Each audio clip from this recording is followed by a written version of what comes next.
Masama ang loob ng hepe ng PNP Aviation Security Unit ng NAIA nang humarap sa News 5. Inamin niyang mamahalin nga ang relo nila ng kanyang misis, pero ang mga ito raw pinagsikapan ng kanilang pamilya kaya hindi sila dapat i-bash sa social media. Umaaksyon exclusive si Faith Del Mundo. Huwag po puro damdamin. Dapat pairalin natin yung kung ano yung legal na proseso. Huwag tayong basta mag-akusa sa kapwa natin na Pilipino at dapat meron tayong concrete evidence. Ito ang pakiusap ng hepe ng PNP Aviation Security Unit NCR na si Police Senior Superintendent Ricardo Layog Jr. matapos mabash sa social media. Ang kanyang unit kasi nagbabantay ng seguridad sa mga airport dito sa Maynila at sangkot ngayon sa umano'y tanimodus sa NAIA. Matapos batikusin ng kanyang unit, ang tirada ngayon ng netizen naging personal na.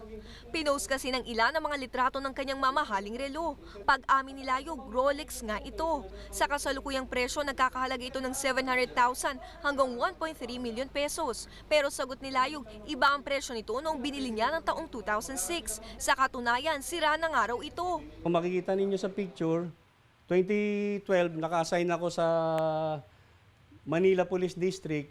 Relo ko na yan. 24 na taon na sa serbisyo si Layog, pero bago daw nagpulis si Layog ay lisensyado siyang civil engineer.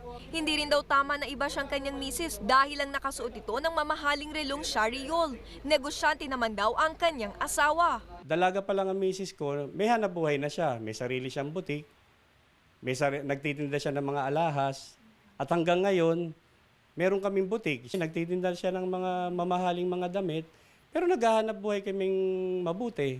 Giit pa niya na ginagawa lang ng mga pulis ang kanilang trabaho. Kung ano man pong ebidensya at affidavit ng witnesses, dadalhin po sa aming opisina mula dun sa mga terminals na nakitaan ng mga X-ray operator. Kami po bilang pulis, implementer lang po kami. So whatever the policy will be, we will implement it. Umaaksyon, Faith Del Mundo, News 5.